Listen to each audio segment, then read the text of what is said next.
मेरा नाम बुद्धिप्रिय पासवान है और मैं भारतीय विद्यार्थी मोर्चा का प्रदेश महासचिव हूँ। आज आप लोगों के द्वारा जो प्रदर्शन किया गया था, क्या कार्यक्रम था? आज का जो प्रदर्शन था वो प्रदर्शन ये था कि राष्ट्रीय पिछड़ा वर्ग मोर्चा और बुद्धिस्ट इंटरनेशनल नेटवर्क के द्वारा एक आंदोलन की घोषणा हुई है, जो चरणबद्ध आंदोलन की घोषणा हुई थी, जिसमें दो चरण के आंदोलन की घोषणा, दो चरण के कार्यक्रम हो चुके हैं। आज तीसरा था जो रैली प्रदर्शन का था, तो उस आज रैली प्रदर्शन का कार्यक्रम हुआ है। किस उद्देश्य से हुआ? ये उद्देश्य था मथुरा में और बनारस में बुद्धिस्ट इंटरनेशनल नेटवर्क और राष्ट्रीय पिछड़ा वर्ग मोर्चा ने कार्यक्रम आयोजित किया था।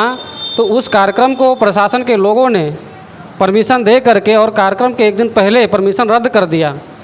प्रशासन के लोगों ने ज़बरदस्ती रद्द किया। ये वर्तमान में जो सरकार है वो सरकार के दबाव में आकर के परमिशन रद्द किया। उसके विरोध में ये रैली प्रदर्शन का कार्यक्रम हुआ है। घोसी विधानसभा चुनाव को लेकर आपका क्या?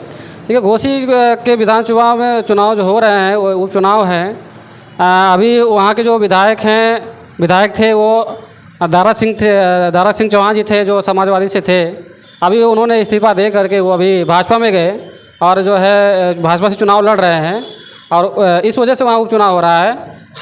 हमने भी वहाँ जा कर के देखा, हम भी 3-4 दिन वहाँ रहे और जो माहौल देखा, वहाँ माहौल त्रिकोणीय हो गया है, समाजवादी का और भाजपा का, और एक है बहुजन मुक्ति पार्टी जो अपना मुद्दा 100 रुपये के स्टाम्प पेपर पर लिख करके दे रही है। तो ये वहाँ का जो चुनाव है वो त्रिकोणीय चुनाव हो गया है।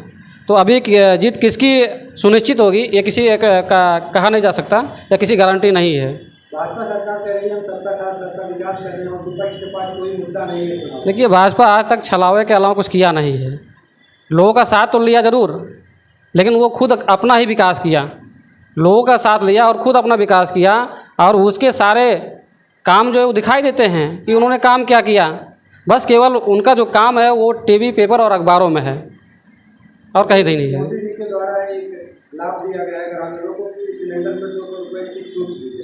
देखिए, ये अभी जब इनकी शासन सत्ता नहीं आई थी तो उस समय सिलेंडर का जो कीमत था या उसका जो रेट था वो 400 कुछ रुपये था। इनकी सत्ता आने के बाद जो बढ़ोतरी हुई, लगभग वो 1200 कुछ रुपये तक बढ़ोतरी हुई थी। 200 रुपये घटा दिया तो उन्होंने बहुत बड़ा तीर नहीं मारा है। और भी यहाँ इन्होंने 200 रुपये घटाया है, तो कहीं ना कहीं इसके एवज में कहीं ना कहीं इन्होंने उसकी वृद्धि की होगी। स्वामी प्रसाद मौर्य जी का हर एक जिले देखा जा रहा है कितना दान किया जाएगा हर एक जिले में। देखिए, स्वामी प्रसाद मौर्य जी ने जो अभी वो बयान दे रहे हैं कि मथुरा को लेकर के भी उन्होंने बयान दिया, काशी या और भी ऐसे जो हिंदू तीर्थ स्थल लोग कहते हैं, रियल में अगर वो देखा जाए तो वो बुद्धिस्ट स्थल है। और इन सारी बातों को लेकर के जो है स्वामी प्रसाद मौर्य ने बयान दिया कि जो पुराने हिंदू मंदिर हैं वो वास्तविक बौद्ध मंदिर हैं, और ये सही भी है कि वो वास्तविक बौद्ध मंदिर है। उसको जो है तोड़ मरोड़ करके हिंदू मंदिर बताया जा रहा है, जो टोटल गलत है।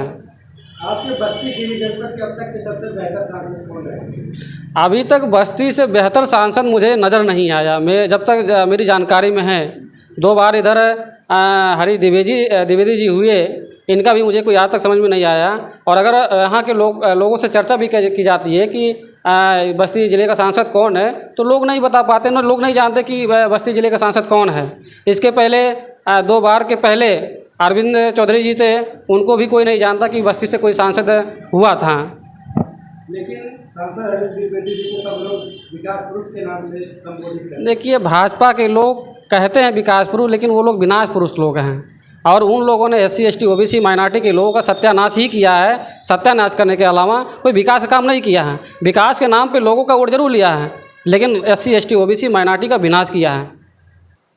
भाजपा के लोगों का कहना है कि बेरोजगारों को रोजगार देने के लिए हमने मुंडेरवा चीनी मिल चालू किया, विद्यार्थियों को शिक्षा देने के लिए रामपुर मेडिकल कॉलेज चालू हुआ है, कई अन्य ऐसे कार्य गिनाते होंगे। आप कह रहे हैं कि विकास नहीं हुआ।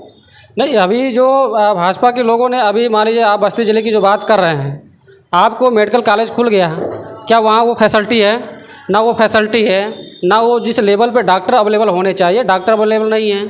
अभी जो नीट के थ्रू जो डॉक्टर बन रहे हैं, वो भी जो MBBS के थ्रू डॉक्टर बनना चाहिए, वो भी बहुत जिस प्रोसेस से बनना चाहिए वो प्रोसेस दिखाई नहीं दे रहा है।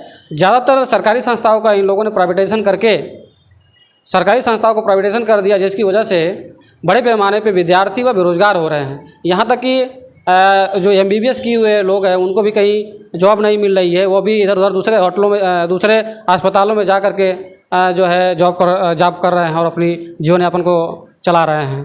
तो तमाम ऐसी विद्यार्थियों की जो समस्याएं उसमें काफ़ी समस्या निर्माण हो गई है। और ऐसी पॉलिसी बना रहे हैं लोग कि आने वाले समय में जो विद्यार्थी है वो बेरोजगार होने के अलावा रोजगार हो जाए, ये संभव नहीं है। ऐसा क्यों हो रहा है? इनकी ये पॉलिसी है कि इतिहास में फूट डालो राज करो की पॉलिसी थी, तो वर्तमान में ये लोग उसी पॉलिसी पे काम कर रहे हैं कि SC ST OBC जो माइनॉरिटी जो इस देश के वास्तविक मूल निवासी लोग हैं, इनको आपस में बांट करके राज करना है। 2024 में क्या लगता है, भाजपा सरकार दोबारा आएगी या फिर कुछ परिवर्तन? 2024 में अभी जो EVM का मामला है, क्योंकि भाजपा EVM से ही चुनाव जीत रही है, जनता उसको लाइक नहीं कर रही है, EVM की वजह से वो चुनाव जीत रही है। तो अभी हम लोग EVM का भी बंदोबस्त करने के लिए अभियान चला रहे हैं और बड़े पैमाने पर जागृति कर रहे हैं कि EVM से कैसे घोटाले होते हैं। क्योंकि 2013 में 8 अक्टूबर 2013 को सुप्रीम कोर्ट ने जजमेंट दिया था और ये जजमेंट भाजपा के ही सांसद डॉक्टर सुब्रमण्यम स्वामी के जजमेंट के केस के आधार पर जजमेंट दिया था कि EVM मशीन से फ्री फेयर ट्रांसपेरेंट चुनाव संभव नहीं है। इस वजह से उन्होंने पेपर ट्रेल मशीन लगाने के लिए आदेश दिया था, जो कि 14 की चुनाव में लगना चाहिए था, नहीं लगाया चुनाव आयोग ने। तो चुनाव आयोग भी बदमाशी कर रहा है और भाजपा के इशारे पे काम कर रहा है। अभी हम लोग ये अभियान चला रहे हैं और अभी कुछ ही दिनों में अभी हमारा चुनाव जो कार्यालय है, चुनाव आयोग कार्यालय है, अभी उसको हम लोग घेरने की योजना बना रहे हैं, उस पर तैयारी चल रही है। आप EVM पे जो आरोप लगा रहे हैं, लेकिन दिल्ली में देखा गया चुनाव में वहाँ पे आम आदमी पार्टी भी थी, पंजाब में हुआ वहाँ आम आदमी पार्टी भी थी, देखिए अगर सारे जगह वो चुनाव को जीतेगी तो जनता में नेगेटिव बनेगा कि अगर EVM से घोटाले होते तो वहाँ सरकार क्यों बन रही है। सारे जो है जगह अगर वो चुनाव जीत लेगी तो सारे लोगों को ये पता हो जाएगा कि नहीं EVM से घोटाले नहीं होता है, EVM से घोटाले होता है। तो इस वजह से कहीं का कहीं को दे दिया है और ज़्यादातर जो है जो मुख्य जगह के चुनाव है वो अपने फेवर में कर लेता है। तो अभी मान लो दिल्ली में केजरीवाल ने चुनाव जीता, चुनाव से पहले केजरीवाल ने EVM के मुद्दे पर सवाल खड़ा किया था और केजरीवाल भी EVM से ही चुनाव जीते हुए हैं, वो भी घोटाला करके चुनाव जीते हुए हैं, उसके भी बहुत सारे एविडेंस हम लोग के पास हैं। इस वजह से आज की तारीख में जो केजरीवाल हैं वो भी इलेक्ट्रॉनिक वोटिंग मशीन के फेवर में कोई बात नहीं कर रहे हैं। भाजपा सरकार के जो पदाधिकारी हैं या फिर कार्यकर्ता हैं उनके द्वारा देखा जा रहा है लगातार क्षेत्र में प्रचार प्रसार किया जा रहा है कि 9 साल बेमिसाल है और अपने योजनाएं बनाई जा रही है। उनकी कोई योजनाएं नहीं है और जो भी योजनाएं हैं सारी योजनाएं उनकी फ्लॉप हैं।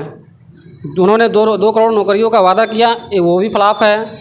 15 लाख लोगों का देने उनके खाते में भेजने का वादा किया, वो भी पूरा फ्लॉप है। रोजगार मतलब जो भी योजना है, कोई ऐसी योजनाएं नहीं है जो योजनाएं सफल हुई हो। एक योजना कोई मुझे भाजपा का बताए जो योजनाएं सफल हुई हो, अभी तक कोई योजना नहीं सफल हुई है, सारी योजनाएं फ्लॉप हुई है। तमाम सिटी मार्ट बनाने की बात कर रहे थे, स्मार्ट शहर बनाने की बात कर रहे हैं, सारी योजनाएं उनकी फेल है। और क्या कुछ अपील करेंगे?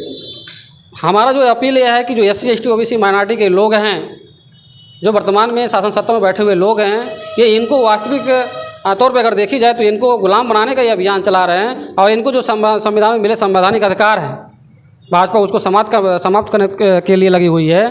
तो अभी हम लोग SC ST OBC माइनॉरिटी के बीच में जाकर के जागृति कर रहे हैं कि आपके संवैधानिक अधिकार किस तरीके से समाप्त किए जा रहे हैं।